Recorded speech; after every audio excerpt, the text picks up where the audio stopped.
by both native and non-native speakers. Dr. Cao has taught ESL for 6 years now, and she has taught Mandarin Chinese for about 10. She has worked as an assistant professor at the Defense Language Institute. She's been an adjunct professor, as I mentioned, at Concordia University here in Texas, and is currently an instructor of Chinese at Schreiner University. Finally, she's the coordinator, again, of the Texas Learning Consortium, which, to give you a sense, is a cross-institutional collaboration program of sharing courses via video conferencing. Please join me in welcoming Dr. Wei Cao.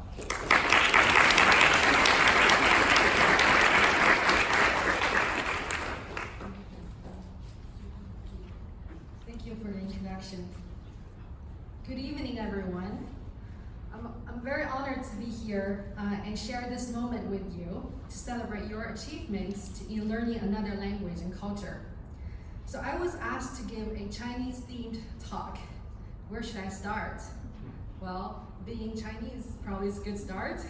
And I'll share some of my personal stories with you as well, since my stories represent so many other Chinese people. I was born as the only child in my family, like millions of other families back then in China. My grandparents survived the Sino-Japanese War, and my father survived the Cultural Revolution, although he was shot in one of his eyes and he died. My mother's education was interrupted for years during her middle school, just like all the other school children in the country. She was able to continue her education years after I was born, and actually graduated from college the same year as me. She's a determined warrior. The year I was born, the new leader of China, Deng Xiaoping, started the economic reform and open policy that transformed China completely in the next few decades, and even the world today. The same year, China established the first formal diplomatic relations with the United States. So have you figured out which year I was talking about? 1979. Maybe these were the first signs that my life would somehow one day be connected with the United States, that I would even call Austin, Texas, my home. The reform policy fundamentally transformed the ancient Middle Kingdom. Even as a child, I witnessed significant changes in my own family in less than a decade. We lived in a cold, dark room with 4 people, including my grandma.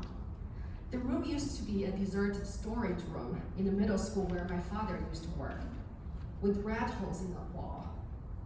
Later, we moved to a slightly better place at the Italian concession in Tianjin, with 2 giant molded pillars in the middle of the room.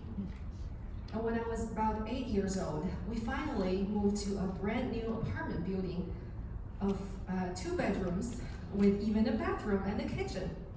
We finally didn't have to go to that one outdoor public restroom that was shared by the entire alley of people. Our luxury meal used to be a chicken bone soup that cost about $0.25 American dollars. But that was almost 1/10 of my mother's monthly salary. And who would have thought, only 4 decades later, that Chinese people's growing appetite for lobsters would be able to revive the lobster industry in Maine. Well, until the tariffs happened. But that's how much China has changed. Coming to the United States was like an unrealistic dream for me. Although I became very interested in English when I was attending school, when we started to learn in the 4th grade in elementary school. I was just amazed how there was a country of people on the other side of the world that said I, which sounds like the Chinese word for love, but also refer to one of the pairs that we use to see things. I also struggled, like many Chinese students, to pronounce the sound that required you put your tongue in between your teeth, like the sound, which is non-existent in Chinese. And all we had was a tape that was recorded by native speakers reading some essays. That's all I had. So I would pause after each sentence and mimic as much as I could until I sounded almost the same, and then move on to the next. So make sure you make the good use of all the authentic materials that's available online these days. In my sophomore year, for the first time I heard that there were scholarship or assistantship opportunities that could help us go to America to study. Although the chances for a liberal arts major applicant were extremely slim, but I decided to give it a try. Why not? You never know, right? What's the worst thing can happen? You can lose your money or things, but no one is able to steal your knowledge and experience. There were two models that empowered me at the time. Out of the mountain of despair, there's a stone of hope. And then the other one is the commercial line of Nikes in China from the 90s. 一切皆有可能, which means anything is possible. Of course, I failed the first year that I applied, but I didn't give up. The second year, I finally got a full assistantship that made it possible for me to come here to pursue my dreams of being a language educator and culture ambassador. I was 23. I didn't know anyone in this country, except for the professor whom I've been emailing back and forth. But then when I finally got here and met him, I almost couldn't understand the word he said. Well, maybe half of it, because he has an accent. I realized not every American talked like that person I heard from that tape. Besides the accents issue, I also experienced other culture shocks, such as everybody saying hi to everybody else on the street. Imagine that in China, you can get tired pretty quickly. And hug your friends every time you see them. We don't even hug our parents. And it seems so easy to make friends pretty quickly here, but difficult to maintain a deeper relationship. And not to mention the shocking huge food portions. The small size of Coke here is the big size in China. So my teaching assistantship was to teach ESL, English as a Second Language, to international students with various language and cultural backgrounds. I started to hear and appreciate all kinds of accents in English, and I think you should too. Also, do not be afraid to speak another language with accents. I used to be very cautious with my own accent when I speak English. I was way too cautious to make a mistake when I first came here. In class, I literally took minutes to form a perfect sentence in my head before I could say anything. Then I found out I became that one silent student in class because I was never able to say anything at all, since I was busy constructing my perfect sentence. Tiger Mom, Amy Tra, once said, "Do you know what a foreign accent is? It's a sign of bravery." I cannot agree more. When we focus too much on having the perfect accent or perfect sentence, we might forget the true significance of language. What's it for? To sound perfect? No. It is to communicate, to exchange ideas, to learn from each other, to collaborate, and to solve problems together. I heard a story told by an American teacher who was teaching English in Malaysia. So one day she needed some omega as instructed by her doctor. She went to the drugstore and was lost looking at all the different kinds of omega in the store. She wanted to ask for help. She saw a staff person looking a little nervous, right? Imagine yourself seeing a native speaker of the language you're struggling to learn. And as the teacher approached her, the salesperson started to talk about all the different omega they had, very detailed information, pretty fluently. Apparently she did some homework, right? However, after all the explanations, the teacher was still lost. She still didn't have a clue which omega she should get. Then she turned to this young lady behind the counter, who was also Malaysian, but seemed to look very confident. She heard the teacher's question, and she used her broken English with a very heavy accent. She said, "Okay, yeah, EPA for heart, DHA for brain. Your heart okay or not?" The teacher said, "Yeah, my heart It's okay, it's strong, yeah. And then the girl said, your brain okay or not? The teacher said, no, my brain is not as good as it's used to be. And then the girl looked at her and said, okay la, you take omega DHA for brain. Problem solved. So we have two different kinds of communications here. One is at a very high level of the language, but the speaker focuses too much on her own and trying to get everything right, but it's not effective. Then we have the other kind, a lower level with strong accents, but the speaker is totally focused on the other person she's talking to and getting a result, getting problem solved, effective communication. So don't be afraid of your accent or focus too much on getting things perfect. Around 2008, with the rapid economic development of China and Beijing hosting the 29th Summer Olympics, a higher demand for a Chinese teacher emerged in the country. That was when I got this opportunity to teach my native language, Mandarin Chinese, to American students. People tend to have a misconception or fear about Chinese language, right? It has tones.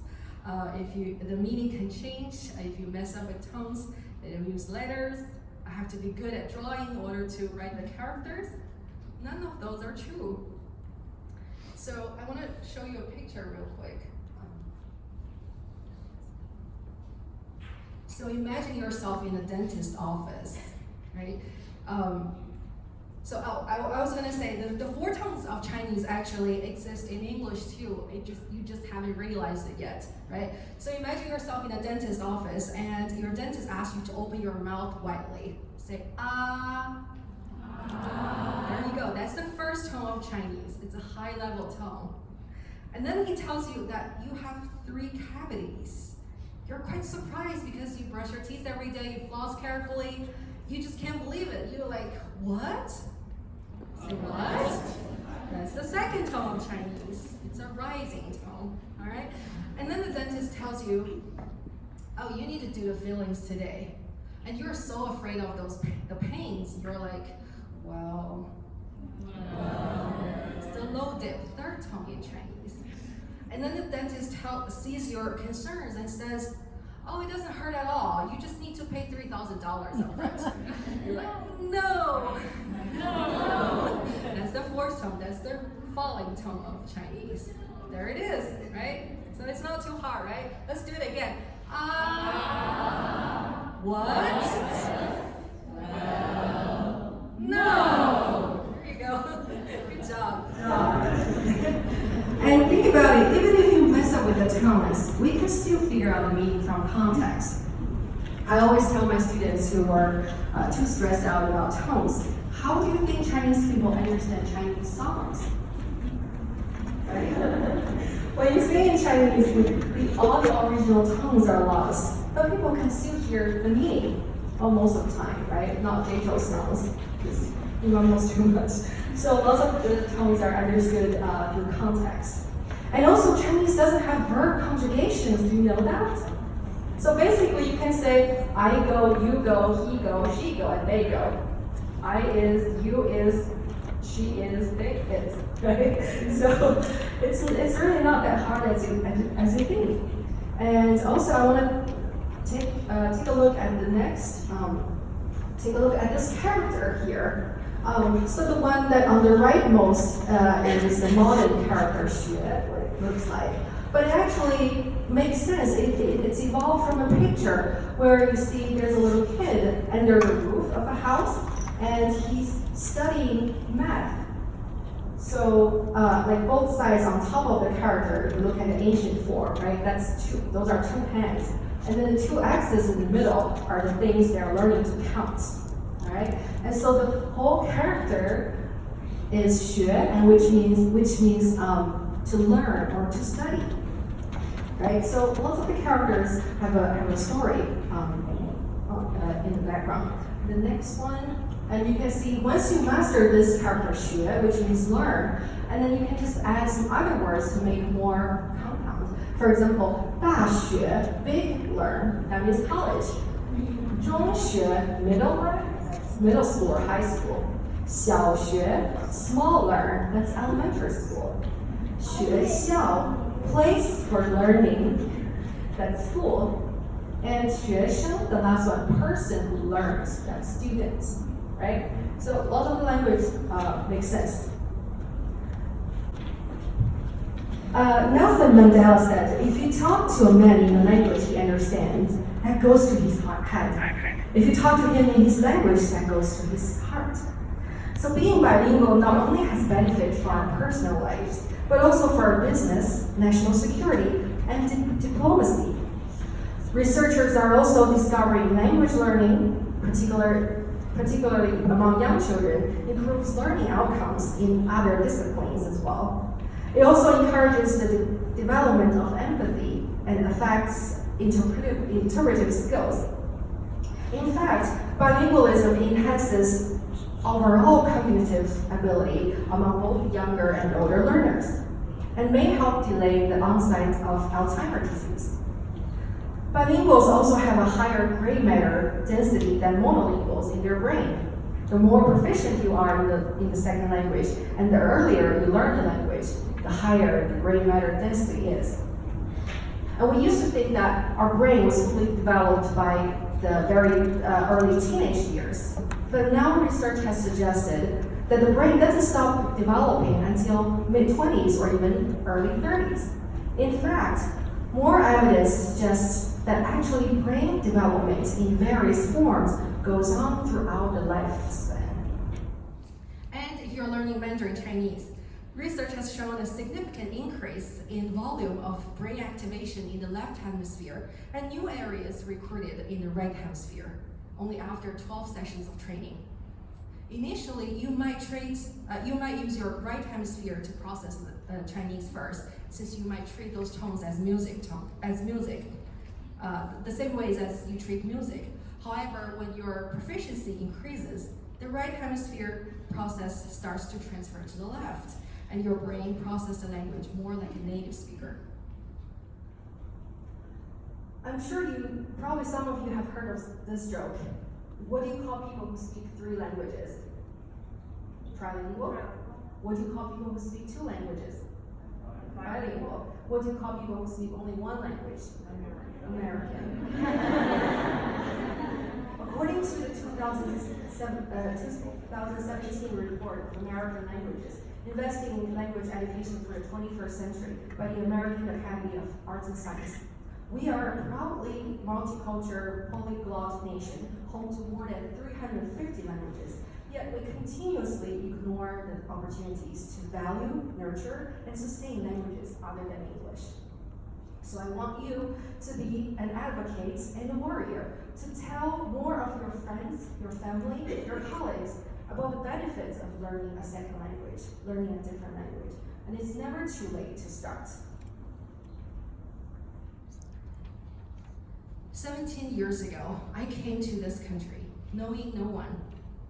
I couldn't understand what my professor said fully, and literally cried and almost threw up on my way to my first class that I was about to teach entirely in English. But I grew so much over the years, and my life has been enriched. My heart is fuller. My perspectives are more diverse. The world is more colorful than ever before. If my own story is not convincing enough, let me share another story, that of Sam Waddle and Andrew Sherman. Both of them, just like many of you, first developed an interest in China while they are at a university. Sam studied Mandarin Chinese at Columbia University, while Andrew studied the language at Boston University. After graduation in 2010, they participated in a volunteer teaching program called Teach for China. They spent 2 years being English teachers in a small village in rural Yunnan province. While working there, they discovered that there were over 30 million students in rural China who suffered from poor eyesight and lacked the resources to correct their vision. So they started a nonprofit organization called Education in Sight to provide free vision care to students in the Chinese countryside.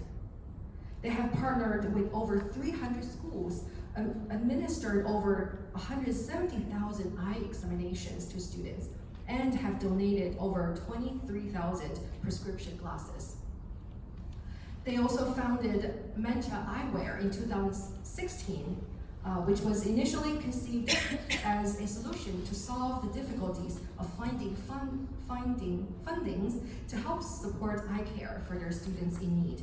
But later, with the goal of engaging and involving Chinese middle-class youth in social issues. Mencha used the business model to give prescription glasses to one needy student for every pair sold. And their glasses also uniquely designed with Chinese elements from its history, geography, and culture. Their story has gone viral on the Chinese internet and has reached more than 300 million views. And Sam Waddell, the co-founder and CEO of Mencha, China's first social impact-focused fashion brand, was on the Forbes list of the 30 under 30 Asia social entrepreneurs in 2018. Amazing story, right? And you know what? You could be Sam or Andrew in 10 years. When I was asked to give this speech, I was terrified, to tell the truth. Even though I've been a teacher for all my life, but giving this speech in my second language is still a challenge, a risk. Should I take it? I could have turned it down and saved all the coffee and sleepless nights. But I'm glad I took it and was able to share my stories with you and hopefully bring some inspiration. And I'm so glad to meet so many talented and dedicated language warriors like you. Or I should put it another way, language peacemakers. Because you can be ambassadors of this country one day. You can be the peacemakers building bridges between cultures and countries. So be bold and take risks. Like the risk I'm taking right now. Like the risk I took 17 years ago when I stepped on the airplane. Like the risk that Sam Waddell took when he first entered the classroom of Chinese 101. All of these will turn out to be something you never imagined you would have. Your life will be enriched, your vision will be broadened, you see the world differently. You will harvest friends for a lifetime. You'll live a second life that you never imagined you never could have had if you didn't take the first step and the first risk. We only live once. Do not have regrets that you haven't even tried or worked hard enough to achieve your goals. Language is awesome, but do not study language for the sake of studying language. Use it as a tool, as your second pair of eyes, as your second heart, second soul, to rediscover this world. I hope that all of you take the risk. Take more risk, of course, the positive ones. Explore the world, find yourself, find your way, and change the world to make it a better place because of you. Thank you.